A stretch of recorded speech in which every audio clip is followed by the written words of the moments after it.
In news overseas, Russia is drafting counter-proposals to a U.S. plan to end the Ukraine crisis. Secretary of State John Kerry declined to meet with Russian President Vladimir Putin yesterday, pushing Moscow to cease its military takeover in Ukraine. Still, Moscow has steadily increased its control over Crimea. Citizens there will vote Sunday on whether or not to officially leave Ukraine for Russia, a move the U.S. maintains violates international law.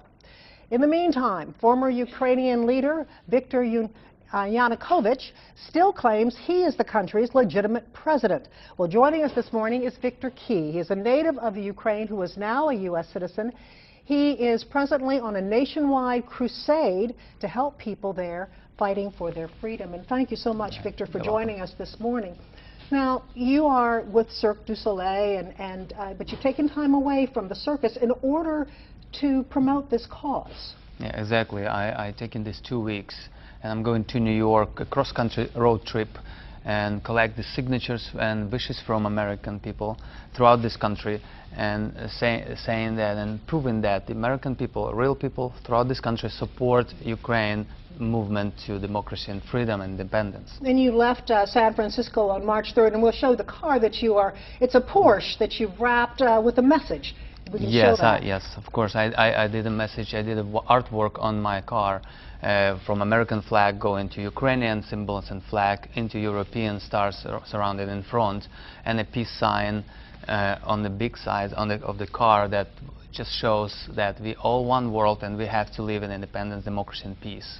There's so much going on right now, and in your very own family, your mother is Ukrainian. She's married to a Russian. Correct, yes. And then in Ukraine, you have those who are Ukrainians who want to go with the European Union, and then you have those in the Crimean area that side with Russia. Yeah, there are pro-Russians, pro-Western in Ukraine. It's always been it's normal to have in one society different preferences how you want to perceive where you want to go. So what side are you on in all of this? I'm Western side for sure. However, it is about independence and freedom, and have different size diplomatic relationships. It doesn't mean that you have to join one side.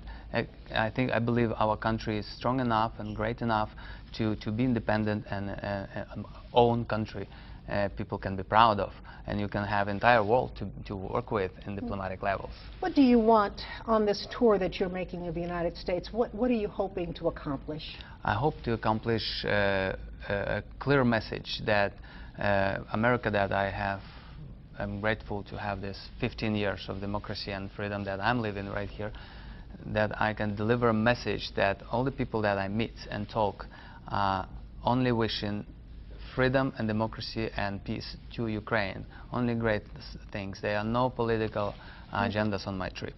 It's only social. And you have a flag, the Ukrainian flag. Yes. If you could hold that up. You've been getting signatures from people as you've traveled?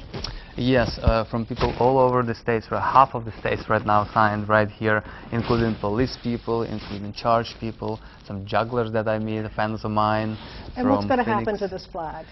This flag, my partner that we travel with, Katrina from +1+1 TV channel, will bring it to Ukraine and hang it on Maidan Square in a sign of support from American people. And you're trying to raise money as well for children? Yes, I opened also a website, help-ukraine.com, and I had a donation button right there, and I'm collecting money, funds to send it as a support to families of the victims and children who lost their parents during the last clashes. Well, Viktor He, safe travels for you. Thanks so and much. Thank you so much for coming by.